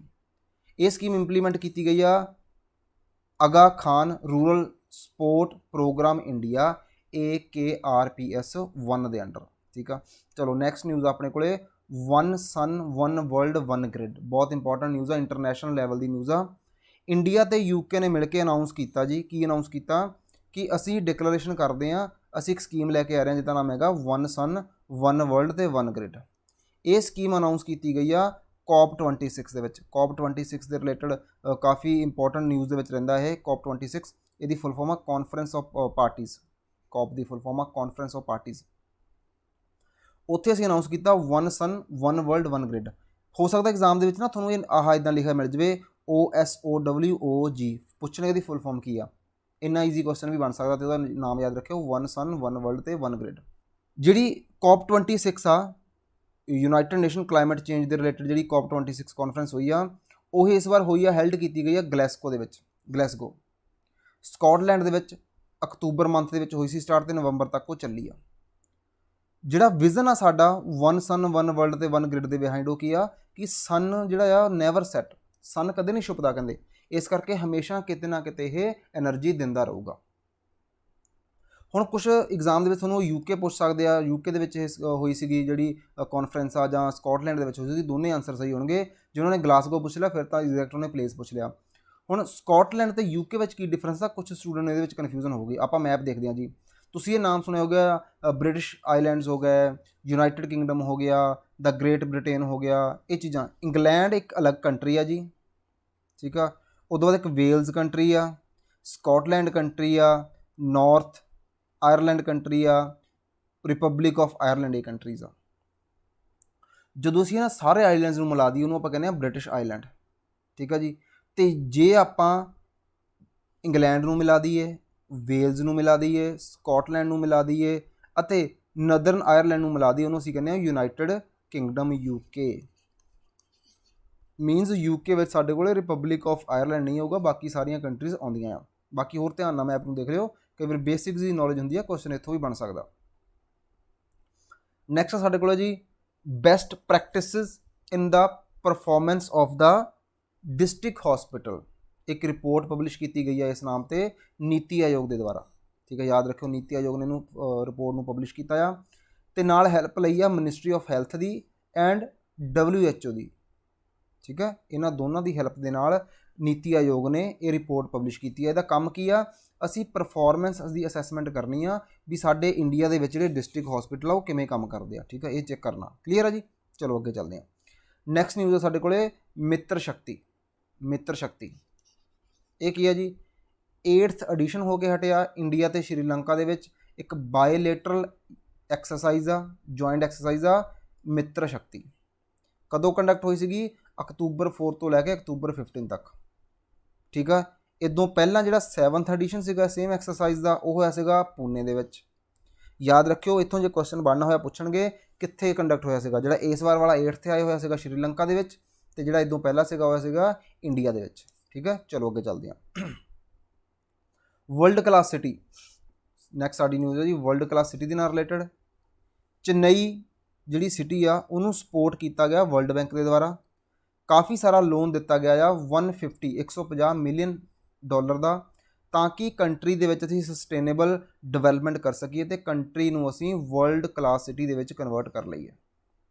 Programme ਨੂੰ ਫੁੱਲਫਿਲ ਕਰਨ ਦੇ ਲਈ ਜੋ ਕਿ ਵਿਜ਼ਨ ਆ ਸਾਡੀ ਤਮਿਲਨਾਡੂ ਗੌਰਮੈਂਟ ਦਾ, ਉਹ ਆ ਕਿ ਜ਼ਿਆਦਾ ਤੋਂ ਜ਼ਿਆਦਾ ਗ੍ਰੀਨਰੀ ਇਸ ਸਿਟੀ ਦੇ ਵਿੱਚ ਲਾਈ ਜਾਵੇ, ਇਸ ਸਿਟੀ ਨੂੰ ਰਹਿਣ ਯੋਗ ਬਣਾਇਆ ਜਾਵੇ, ਤੇ ਅਸੀਂ ਜੋ ਕਲਾਈਮੇਟ ਚੇਂਜ ਹੋ ਰਿਹਾ ਆ ਉਹਨੂੰ ਚੇਂਜ ਕਰਨ ਦੇ ਲਈ ਵੀ ਇਸ ਸਿਟੀ ਨੂੰ ਡਿਵੈਲਪ ਕਰੀਏ। ਜਿਹੜੀ ਵਰਲਡ ਬੈਂਕ ਆ ਉਹਨੇ ਚੇਨਈ ਦੀ ਹੈਲਪ ਕੀਤੀ ਹੈ ਇਸ ਮਾਮਲੇ ਦੇ ਵਿੱਚ ਸਿਟੀ ਨੂੰ ਡਿਵੈਲਪ ਕਰਨ ਦੇ ਲਈ। ਨਾਲ ਦੀ ਨਾਲ ਉਹਨੇ ਇਸ ਤੋਂ ਪਹਿਲਾਂ ਮੇਘਾਲਿਆ ਦੇ ਵਿੱਚ ਵੀ 40 ਮਿਲੀਅਨ ਡਾਲਰ 40 ਮਿਲੀਅਨ ਡਾਲਰ ਨੂੰ ਲੋਨ ਦਿੱਤਾ ਜਾਂ ਪੈਸੇ ਦਿੱਤੇ ਆ ਹੈਲਥ ਸਰਵਿਸ ਦੇ ਲਈ। ਠੀਕ ਹੈ ਜੀ, ਵਰਲਡ ਕਲਾਸ ਸਿਟੀ ਚੇਨਈ ਬਣ ਰਹੀ ਆ। ਪੈਸੇ ਕਿੰਨੇ ਮਿਲਿਆ, 150 ਮਿਲੀਅਨ। ਕੌਣ ਦੇ ਰਿਹਾ, ਵਰਲਡ ਬੈਂਕ ਦੇ ਰਿਹਾ। ਬਹੁਤ ਇੰਪੋਰਟੈਂਟ ਗੱਲਾਂ ਮੈਂ ਦੱਸ ਦਿਨ ਰਿਵਾਈਜ਼ ਕਰਵਾ ਰਿਹਾ। ਨਾਲ ਦੀ ਨਾਲ ਇਦੋਂ ਪਹਿਲਾਂ ਮੇਘਾਲਿਆ ਨੂੰ ਵੀ ਦਿੱਤੇ ਗਏ ਇਹਨਾਂ ਦੇ ਦੁਆਰਾ, ਤਾਂ ਕਿ 40 ਮਿਲੀਅਨ ਡਾਲਰ ਤਾਂ ਕਿ ਉਹ ਉੱਥੇ ਹੈਲਥ ਸਿਸਟਮ ਨੂੰ ਅੱਛਾ ਕਰ ਸਕੇ। ਚਲੋ ਨੈਕਸਟ ਨਿਊਜ਼ ਆਪਣੇ ਕੋਲੇ ਨੈਸ਼ਨਲ ਇੰਸਟੀਟਿਊਸ਼ਨਲ ਰੈਂਕਿੰਗ ਫਰੇਮਵਰਕ। ਇਹ ਜਿਹੜਾ ਰੈਂਕਿੰਗ ਫਰੇਮਵਰਕ ਆ ਇਹ ਰਿਲੀਜ਼ ਕੀਤਾ ਗਿਆ ਮਿਨਿਸਟਰੀ ਆਫ ਐਜੂਕੇਸ਼ਨ ਦੇ ਦੁਆਰਾ, ਤਾਂ ਕਿ ਅਸੀਂ ਜੋ ਇੰਡੀਆ ਦੀਆਂ ਯੂਨੀਵਰਸਿਟੀਜ਼ਾਂ ਨੂੰ ਰੈਂਕ ਕਰ ਸਕੀਏ ਅਕੋਰਡਿੰਗ ਦਾ ਐਜੂਕੇਸ਼ਨ, ਵੀ ਉਹਨਾਂ ਦੀ ਐਜੂਕੇਸ਼ਨ ਪਰਫਾਰਮੈਂਸ ਕਿੱਦਾਂ ਦੀ ਆ ਉਸ ਬੇਸ 'ਤੇ। ਇਸ ਵਾਰ 6th ਐਡੀਸ਼ਨ ਆ ਇਹਦਾ, ਇਹ ਵੀ ਧਿਆਨ ਰੱਖਣਾ ਆਪਾਂ। ਇਸ ਸਕੀਮ ਦੇ ਅੰਡਰ ਜਿਹੜੀ ਹਾਇਰ ਐਜੂਕੇਸ਼ਨ ਇੰਸਟੀਟਿਊਸ਼ਨਸ ਆ, ਜਿਵੇਂ ਵੱਡੀਆਂ ਯੂਨੀਵਰਸਿਟੀਜ਼ ਆ, ਉਹਨਾਂ ਨੂੰ ਅਸੀਂ ਰੈਂਕ ਕਰਾਂਗੇ ਅਕੋਰਡਿੰਗ ਟੂ ਦਾ ਉਹਨਾਂ ਦੀ ਪਰਫਾਰਮੈਂਸ। ਇਹਨਾਂ ਯੂਨੀਵਰਸਿਟੀ ਜਿਹੜੀ ਆਪਣੀ ਰੈਂਕਿੰਗ ਫਰੇਮਵਰਕ ਆ ਇਹਦੇ ਅੰਡਰ ਜਿਹੜੀਆਂ ਕੰਪਲਸਰੀ ਕੀਤਾ ਗਿਆ ਜਿੰਨੀਆਂ ਵੀ ਗੌਰਮੈਂਟ ਰਨ ਐਜੂਕੇਸ਼ਨ ਇੰਸਟੀਟਿਊਸ਼ਨਸ ਆ ਉਹਨਾਂ ਨੂੰ, ਕਿ ਜਿਹੜੀਆਂ ਗੌਰਮੈਂਟ ਦੇ ਅੰਡਰ ਜਿੰਨੀਆਂ ਵੀ ਐਜੂਕੇਸ਼ਨਲ ਇੰਸਟੀਟਿਊਸ਼ਨਸ ਆਉਂਦੇ ਆ ਉਹਨਾਂ ਦੇ ਲਈ ਕੰਪਲਸਰੀ ਆ ਕਿ ਤੁਸੀਂ ਇਸ ਫਰੇਮਵਰਕ ਦੇ ਵਿੱਚ ਹਿੱਸਾ ਲੈਣਾ ਹੀ ਲੈਣਾ। ਜੇ ਆਪਾਂ ਟੌਪ ਦੀਆਂ 3 ਐਜੂਕੇਸ਼ਨ ਇੰਸਟੀਟਿਊਸ਼ਨ ਦੀ ਗੱਲ ਕਰੀਏ, ਜਿਵੇਂ ਕਿ IIT ਮਦਰਾਸ ਹੋ ਗਿਆ, ਇਹ ਟੌਪ 'ਤੇ ਆ। IISc ਬੈਂਗਲੁਰੂ ਹੋ ਗਿਆ, ਇਹ ਟੌਪ 'ਤੇ ਆ। ਤੇ IIT ਬੰਬੇ ਹੋ ਗਿਆ, ਟੌਪ 'ਤੇ ਆ ਸਾਡੇ ਇੰਡੀਆ ਦੇ ਵਿੱਚੋਂ।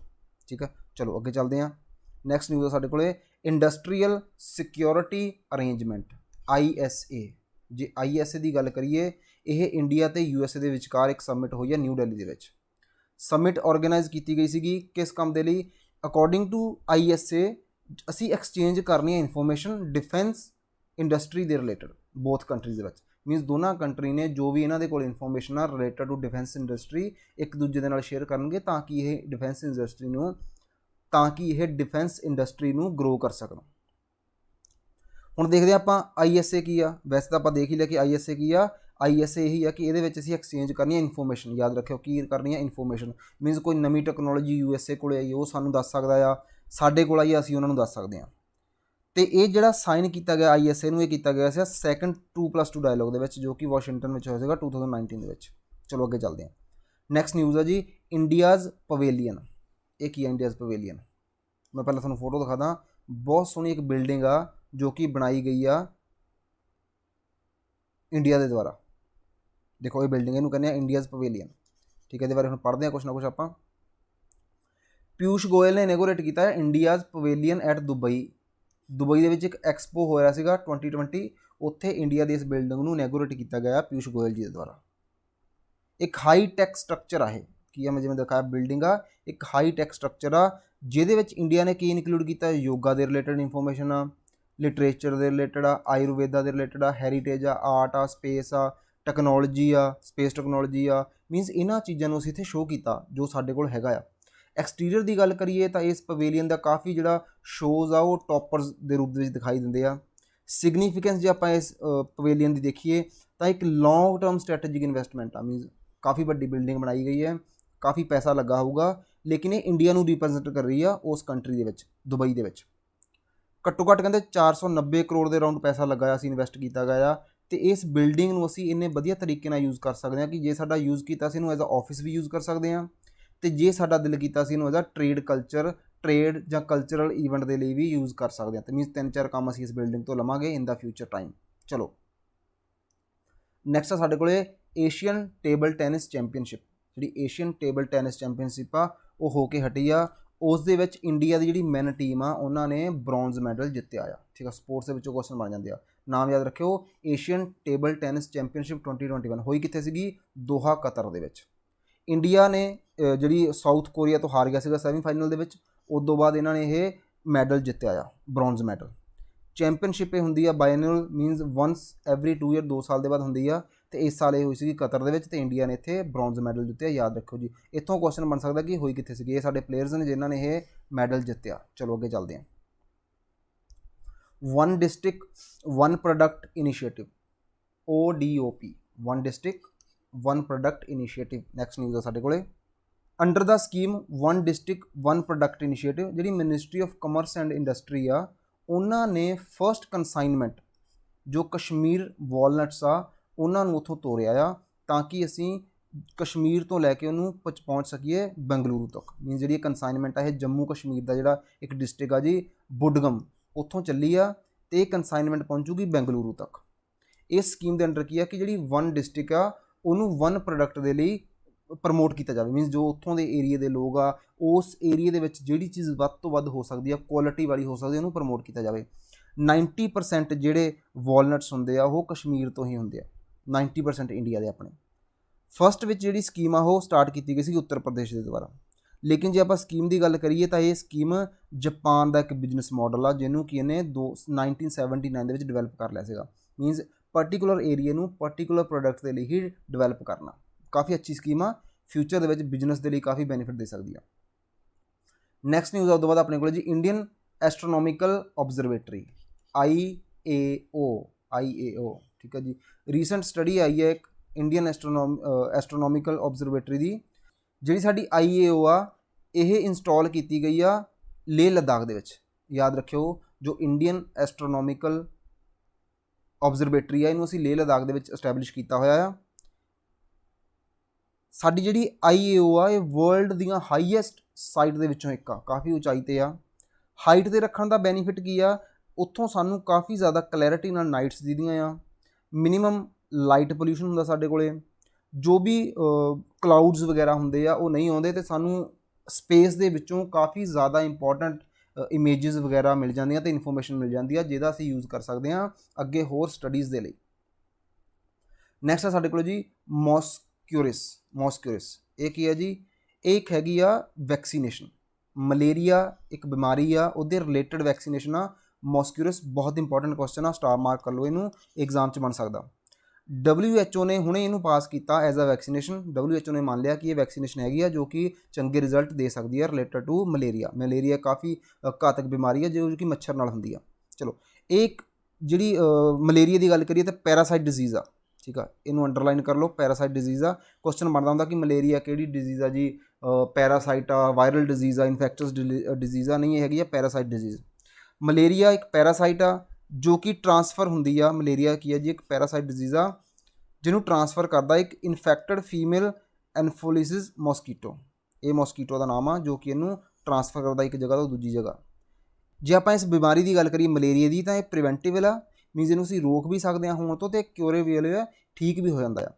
ਜੇ ਅਸੀਂ ਇਸ ਵੈਕਸੀਨੇਸ਼ਨ ਦੀ ਗੱਲ ਕਰੀਏ, ਇਹਨੂੰ RTS ਦੇ ਨਾਮ ਨਾਲ ਵੀ ਜਾਣਦੇ ਹਾਂ, ਜਾਂ AS01 ਦੇ ਨਾਮ ਨਾਲ ਵੀ ਜਾਣਦੇ ਹਾਂ, ਅਤੇ ਜਾਂ ਫਿਰ ਇਹ ਮੌਸਕਿਊਰਿਸ ਦੇ ਨਾਮ ਨਾਲ ਵੀ ਜਾਣਦੇ। ਇੱਕ ਇੰਜੈਕਟੇਬਲ ਵੈਕਸੀਨੇਸ਼ਨ ਆ, ਮੀਨਸ ਇਹਦਾ ਇੰਜੈਕਸ਼ਨ ਲੱਗਦਾ, ਜਿਵੇਂ ਆਪਾਂ ਕੋਵਿਡ ਦੇ ਲਗਵਾਇਆ ਉੱਦਾਂ ਇਹਦਾ ਵੀ ਇੰਜੈਕਸ਼ਨ ਲੱਗਦਾ ਆ। ਹੁਣ ਤੱਕ ਵਰਲਡ ਦੇ ਵਿੱਚ ਇੱਕੋ ਇੱਕ ਇਹੀ ਵੈਕਸੀਨੇਸ਼ਨ ਜਿਹੜੀ ਫਾਈਂਡ ਕੀਤੀ ਗਈ ਆ ਫॉर ਦਾ ਮਲੇਰੀਆ, ਹੋਰ ਓਨਲੀ ਫਸਟ ਐਂਡ ਓਨਲੀ ਹਜੇ ਤੱਕ ਦੀ ਪਹਿਲੀ ਵੀ ਇਹੀ ਆ ਅਤੇ ਓਨਲੀ ਵੀ ਇਹੀ ਵੈਕਸੀਨੇਸ਼ਨ ਜੋ ਕਿ ਮਲੇਰੀਆ ਲਈ ਇਨਵੈਂਟ ਕੀਤੀ ਗਈ ਆ। ਚਲੋ, ਇਹਨੂੰ ਡਿਵੈਲਪ ਕੀਤਾ ਗਿਆ ਇੱਕ ਬ੍ਰਿਟਿਸ਼ ਡਰੱਗ ਮੇਕਰ ਆ, ਬ੍ਰਿਟਿਸ਼ ਕੰਪਨੀ ਜਿਹੜੀ ਆਪਣੀ ਕੰਟਰੀ ਆ, ਉਹਨਾਂ ਦੇ ਡਰੱਗ ਮੇਕਰਸ ਆ ਗਲੈਕਸੋ ਸਮਿਥ ਕਲੀਨ। 1987 ਵਿੱਚ ਇਹਨਾਂ ਨੂੰ ਡਿਵੈਲਪ ਕੀਤਾ ਗਿਆ ਸੀਗਾ ਇਸ ਮੈਡੀਸਿਨ ਨੂੰ ਇਹਨਾਂ ਦੇ ਦੁਆਰਾ, ਲੇਕਿਨ ਇਹਨੂੰ ਪਾਸ ਹੁਣ ਕੀਤਾ ਗਿਆ ਆਪਣੀ ਜਿਹੜੀ WHO ਨੇ ਇਹਨੂੰ ਹੁਣ ਅਡੋਪਟ ਕੀਤਾ ਆ। ਜੇ ਮਲੇਰੀਆ ਦੀ ਗੱਲ ਕਰੀਏ, ਮਲੇਰੀਆ ਦੇ ਸਿੰਪਟਮ ਦੇਖੀਏ ਤਾਂ ਹੈਡੇਕ ਵਗੈਰਾ ਹੋ ਗਿਆ, ਕਾफ़ੀ ਜ਼ਿਆਦਾ ਹੈਡੇਕ ਹੁੰਦਾ ਆ, ਫੀਵਰ ਹੋ ਜਾਂਦਾ ਆ, ਮਸਕੂਲਰ ਪੇਨ ਅਤੇ ਫਟੀਗ ਮਹਿਸੂਸ ਹੁੰਦੀ ਆ, ਬੈਕ ਪੇਨ ਹੋ ਸਕਦਾ ਆ, ਸਕਿਨ 'ਤੇ ਕਾफ़ੀ ਪ੍ਰੋਬਲਮ ਦਿਖਣ ਲੱਗ ਪੈਂਦੀਆਂ ਆ, ਜੋ ਡਰਾਈ ਕਫ ਹੁੰਦੀ ਆ, ਐਨਲਾਰਜਮੈਂਟ ਮੀਨ ਜੋ ਪੇਟ ਦੇ ਵਿੱਚ ਜਿਹੜੇ ਹੁੰਦੇ ਆ ਸਵੈਲਿੰਗ ਵਗੈਰਾ ਹੋ ਜਾਂਦੀ ਆ, ਸਟਮਕ ਦੇ ਵਿੱਚ ਕਾफ़ੀ ਪ੍ਰੋਬਲਮਸ ਹੁੰਦੀਆਂ ਆ। ਇਹ ਮਲੇਰੀਆ ਦੇ ਸਿੰਪਟਮਸ ਨੇ। ਤੇ ਵੈਸੇ ਵੀ ਮੱਛਰ ਦਾ ਕਾफ़ੀ ਅੱਜ ਕੱਲ੍ਹ ਮੱਛਰ ਹੈਗਾ, ਇਹ ਤੋਂ ਬਚ ਕੇ ਰਹੋ ਅਤੇ ਮਲੇਰੀਆ ਤੋਂ ਬਚਾ ਰਹਿੰਦਾ ਹੁੰਦਾ ਜੀ। ਇਹ ਸੀ ਅੱਜ ਦੀ ਵੀਡੀਓ। ਉਮੀਦ ਕਰਦੇ ਤੁਹਾਨੂੰ ਵੀਡੀਓ ਵਧੀਆ ਲੱਗੀ ਹੋਊਗੀ। ਕਾफ़ੀ ਇੰਪੋਰਟੈਂਟ ਇਹਦੇ ਵਿੱਚ ਕਰੰਟ ਅਫੇਅਰਸ ਨੇ ਅਤੇ ਮੈਂ ਪਿਛਲੇ 6 ਮਹੀਨਿਆਂ ਦੇ ਜੋ ਇੰਪੋਰਟੈਂਟ ਕਰੰਟ ਅਫੇਅਰ ਉਹੀ ਕਰਵਾਊਂਗਾ ਜੀ, ਜ਼ਿਆਦਾ ਡਿਟੇਲ ਦੇ ਵਿੱਚ ਆਪਾਂ ਨਹੀਂ ਜਾਵਾਂਗੇ। ਚਲੋ ਠੀਕ ਹੈ ਜੀ, ਉਮੀਦ ਹੈ ਵੀਡੀਓ ਚੰਗੀ ਲੱਗੀ ਹੋਊਗੀ। ਜੇ ਵੀਡੀਓ ਵਧੀਆ ਲੱਗੀ ਤਾਂ ਚੈਨਲ ਨੂੰ ਸਬਸਕ੍ਰਾਈਬ ਜ਼ਰੂਰ ਕਰੋ ਪਲੀਜ਼, ਵੀਡੀਓ ਨੂੰ ਲਾਈਕ ਜ਼ਰੂਰ ਕਰੋ, ਕਮੈਂਟ ਕਰੋ ਜੋ ਵੀ ਕੁਐਸਚਨ ਪੁੱਛੇ ਗਏ ਉਹਨਾਂ 'ਤੇ, ਅਤੇ ਕੋਈ ਵੀ ਇਨਕੁਆਇਰੀ ਹੈ ਤੁਹਾਡੀ ਜਾਂ ਕੁਐਰੀ ਹੈ ਰਿਲੇਟਡ ਟੂ PPSC PCS ਜਾਂ ਫਿਰ UPSC ਦੇ ਨਾਲ ਰਿਲੇਟਡ, ਜਾਂ ਪੰਜਾਬ ਦੇ ਜਿੰਨੇ ਵੀ ਗੌਰਮੈਂਟ ਐਗਜ਼ਾਮ ਆਉਣ ਵਾਲੇ ਆ ਉਹਨਾਂ ਰਿਲੇਟਡ ਕੋਈ ਵੀ ਕੁਐਰੀ ਹੈ, ਤੁਸੀਂ ਇਸ ਨੰਬਰ 'ਤੇ ਮੈਨੂੰ ਕੰਟੈਕਟ ਕਰ ਸਕਦੇ ਹੋ, WhatsApp 'ਤੇ ਮੈਸੇਜ ਕਰ ਸਕਦੇ ਹੋ, ਮੈਨੂੰ ਕਾਲ ਵੀ ਕਰ ਸਕਦੇ ਹੋ। ਓਕੇ ਜੀ, thank you, have a good day.